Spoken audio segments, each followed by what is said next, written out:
நான் ரொம்ப டீசர்டாக பேசணும்னு ஆசைப்பட்றேன். அதிகாரிங்க நல்லா கேட்டுக்குங்க. இப்போ அர்ஜெண்ட்டாக ஒரு ஆக்சிடெண்ட்டு அட்டச்சா பார்த்தா அங்கேருந்து வரவங்க மண்டை உடஞ்சி இங்கேருந்து புண்டை உடஞ்சி இவனுக்கு சுண்ணி போய் அவனுக்கு கால் போய் அவனுக்கு தலை போய் அவனுக்கு மூளை போய் எல்லாம் புண்டையும் போயிடுச்சு.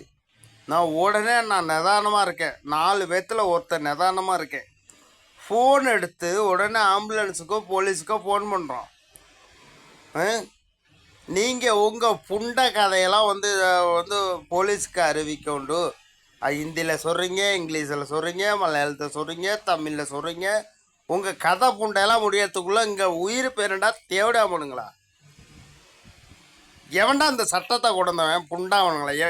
எந்த அதிகாரி கொண்டு வந்தான்? ஏய், என்கிட்ட பேசுகிறா எஸ் ரவிச்சந்திரன் என்கிட்ட பேச சொல்லு. இந்த சட்டத்தை கொண்டு வர சொன்ன சுண்ணியே என்கிட்ட சொல்லு. ஏய், சொல்ல வேண்டியதான். ஒரு நாளைக்கு ஒரு தாட்டி 2 தாட்டி ஒரு எப்பயாவது ஒரு தாட்டி சொல்லணும், எல்லாத்துக்கும் அறிவிக்கணும். 24 மணிக்கு ஒரு ஃபோன் புண்டை போட்டாவே இதுதான் வருது. எவன் அந்த சட்டத்தை கொண்டதை சுண்ணி? என் அட்ரஸை வேணா சொல்கிறேன். நான் தமிழ், ஆனால் கேரளாவும் இல்லை தமிழும் இல்லை. புறம்போக்கு வேணா என்கிட்ட வந்து பேசுகிறா சுண்ணி கேனா புண்டைங்களா? எவனா அந்த சட்டத்தை போடுறது? ஒருத்தர் ஆக்சிடெண்ட் ஆகி 4 பேர் துடிக்கிறப்போ எமர்ஜென்சியாக ஆஸ்பத்திரிக்கு ஃபோன் பண்ணால் போலீஸை கூப்பிடவும்.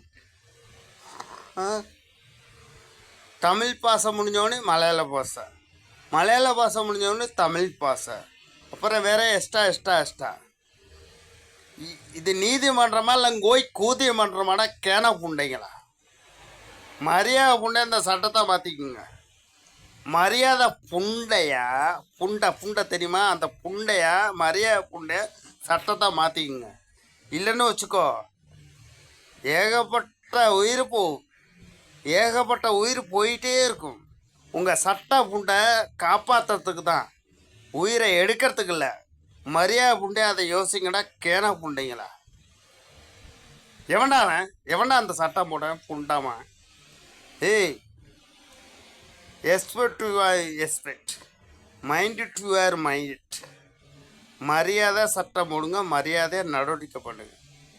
திடீர்னு ஒருத்தர் செத்து போனான்னா, ஒருத்தன் ஆக்சிடெண்ட் ஆகிட்டானா நாங்கள் ஃபோன் பண்ணுவோம்.